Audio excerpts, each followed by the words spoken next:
नमस्कार, आप देख रहे हैं TVI 24। धनबाद जिले के गोविंदपुर अंचल क्षेत्र के होटल मधुवन में एकल अभियान ने अपने 35 साल पूरे होने पर आचार्य सम्मान कार्यक्रम का आयोजन किया। इस मौके पर मुख्य अतिथि के रूप में केंद्रीय महिला एवं बाल विकास मंत्री अन्नपूर्णा देवी पहुंची। उन्होंने एकल अभियान कार्यों की सराहना की और कहा कि ग्रामीण और आदिवासी क्षेत्रों में शिक्षा के प्रसार में इस अभियान ने महत्वपूर्ण भूमिका निभाई है। एकल अभियान के केंद्रीय अभियान प्रमुख लालन शर्मा, जिला अध्यक्ष राजू अग्रवाल और कार्यकर्ता सोमनाथ सूफी ने भी अपने विचार रखे। सभी ने मिलकर संकल्प लिया कि आने वाले वर्षों में और अधिक बच्चों तक शिक्षा की रोशनी पहुंचाई जाएगी। कार्यक्रम में अलग अलग क्षेत्रों से जुड़े प्रतिनिधियों और अधिकारियों को सम्मानित किया गया। माहौल पूरी तरह उत्साह और गर्व से भरा हुआ था। धनबाद से TVI 24 के लिए रिपोर्ट।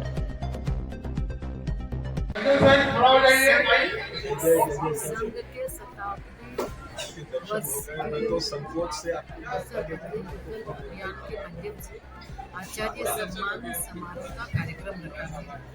ये बहुत ही बड़ा अभियान है और पूरे देश के अंदर 1 लाख से भी ज़्यादा हमारी आचार्याँ जो बच्चों को शिक्षा दे रही हैं, दूरस्थ इलाकों में जहाँ पे कोई नहीं पहुँच पाता वैसे जगहों पर देती है, तो उनको ये सब उनके लिए ये सम्मान समारोह का आयोजन किया गया था। बहुत ही अच्छा और नेक काम एकल अभियान के माध्यम से किया जा रहा है। कितने वर्ष सेवा का काम लगभग 90 के दशक से शुरू हुआ और उसके बाद से उत्तरोत्तर ये बढ़ती जा रही है।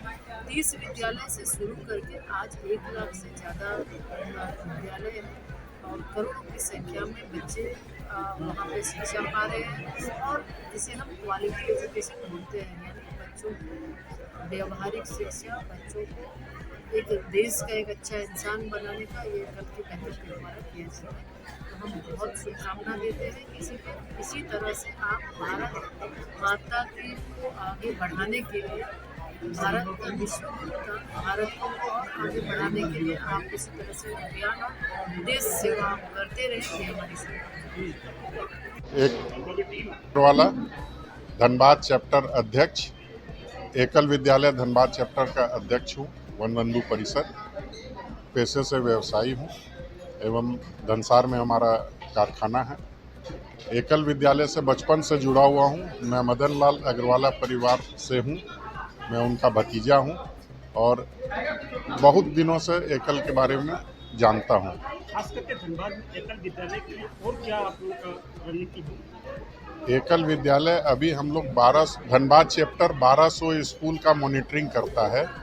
हम हर दानदाताओं जो भी हमें स्कूल डोनेट करते हैं उनका हर हफ्ते विद्यालय का फ़ोटो खींच के हम उन डोनर को जो अनुदान दिए हैं उनको हम फ़ोटो भेजते हैं, जिससे उनको जानकारी रहे कि हमारा जो पैसा लगा है वो विद्यालय चल रहा है। किन क्षेत्रों को आप जोड़ने का प्रयास? एकदम वनवासी क्षेत्र जहाँ पे कोई नहीं पहुँच सकता है वहाँ एकल विद्यालय पहुँच रहा है और वहाँ पे पंचतत्व शिक्षा प्रदान कर रहा है। आगे क्या कार्य करेंगे?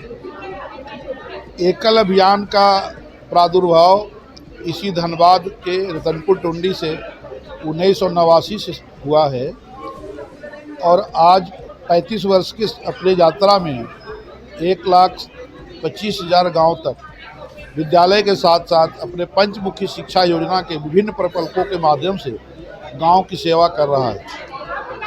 शिक्षा से शुरू होकर के अब संपूर्ण ग्राम विकास के जितनी आयाम हो सकते हैं, योजनाएं हो सकती हैं, सब में कहीं न कहीं अपना योगदान दे रहा है।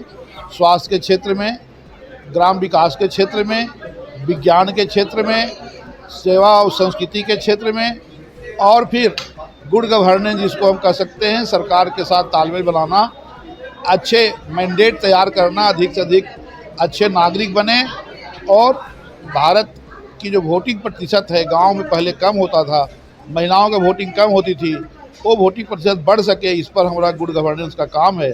पंचायतों को अधिक से अधिक सशक्त बनाया जाए, ग्राम समितियां सशक्त हों, यह हमारा ग्राम स्वराज का अभियान है। इस प्रकार से हम सब 5 विषय को लेकर काम करते हैं। स्वास्थ्य सेवा के क्षेत्र में गांव-गांव में परंपरागत चिकित्सा व्यवस्था खड़ा करना, बच्चों को संस्कार युक्त शिक्षा, परंतु जीवन जीने के लिए जितनी चीज़ें आवश्यक हैं वो सभी चीज़ें उन्हें जरूर आवे, इसलिए 7 विषय की उनकी शिक्षा है। ग्राम विकास के क्षेत्र में स्किल ट्रेनिंग को हम लोगों ने बड़ी ही अग्रेसिव रूप से लिया है, क्योंकि आज हमारे पाठ्यक्रमों से, सरकारी पाठ्यक्रम से हुनर नाम की चीज़, स्किल नाम की चीज़ हट गई है। हमारे बच्चे बेरोजगार बन रहे हैं, उनको हाथ का रोजगार हो सके। महिला एम्पावरमेंट के लिए हम काफ़ी प्रयास में हैं। जैविक खेती पर हमारा ज़्यादा जोर है। सस्टेनेबल एग्रीकल्चर जिसको कहते हैं, उसके लिए जैविक खेती से प्रारंभ हो करके हम सब लोग कुपोषण की समस्या का समाधान कर लिए पोषण वाटिका अभियान।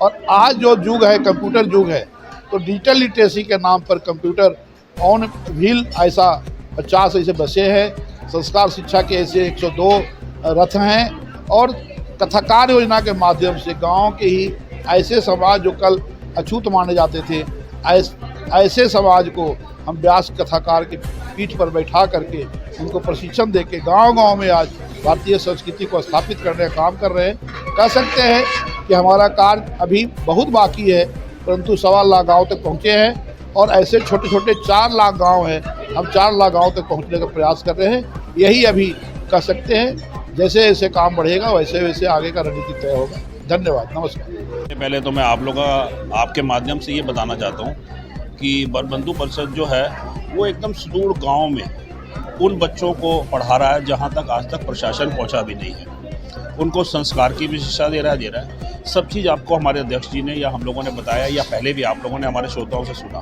मैं आपके माध्यम से एक और आग्रह करना चाहता हूँ। हमारे 2-3 चीज़ें हैं। एक चीज़ है कि 1000 रुपये की सदस्यता है।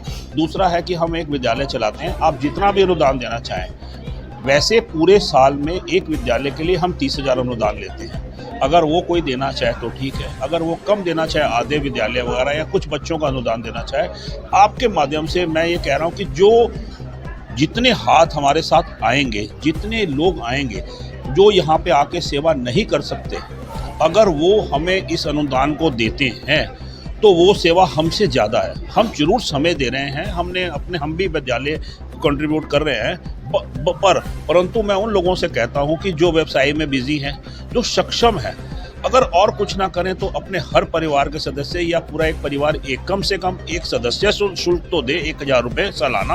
और फिर जब वो 2-4 बार हमारे वन यात्रा में आएंगे, जो हमने शुरू किया, पहले हम लोग साल में 2-3 करते थे, अभी हम लोग कोशिश कर रहे हैं कि महीने में 2 हो जाए, 3 हो जाए, कम से कम 1 तो हो, 2-3 भी हो जाए। जिस दिन हमारा ये जनमानस उस वन यात्रा में हमारे साथ जाएगा, दूसरे तीसरे दिन के बाद हमें उनसे कभी मांगने की ज़रूरत नहीं पड़ेगी, क्योंकि जब वो खुद अपने आप इस चीज़ को जाके देखेंगे कि ये काम कहाँ हो रहा है, तो मेरे को लगता है कि ये हमारे लिए और आसान है। और हम और विद्यालय भी खोलेंगे। और एक बड़ी फर्म से मैं अनुरोध करता हूँ, आपके CSR फंड है, ये अच्छी चीज़ है। CSR फंड जो गवर्नमेंट ने अच्छी कारण किया है, कृपया इसमें जितनी आपकी क्षमता हो उस हिसाब से जितने विद्यालय हमसे ले सकें वो लें। अभी आपको हमारे अध्यक्ष जी ने बताया कि हम लोग हर विद्यालय का नाम लिखते हैं, उसमें आचार्य का नाम, हर चीज़ उस जो ये विद्यालय देते हैं हमें अनुदान, उनको भेजते हैं। वो अगर ना भी जाएं तो भी मोबाइल के ऊपर वो हर चीज़ देख सकते हैं, ऐप में हर चीज़ देख सकते हैं। और उनको ये पता लगेगा कि 1 रुपया भी अगर वो भेज रहे हैं तो वो ऐसी जगह जा रहा है जहाँ पे आदिवासी इलाका है और सही में ज़रूरत है, और उनको स्वावलंबन भी बना रहे हैं हम। ये नहीं कि सिर्फ हम उनको पढ़ा रहे हैं, छोटे से धर्मांतरण भी रोकेंगे और संस्कार, धर्मांतरण सब कुछ इससे होगा।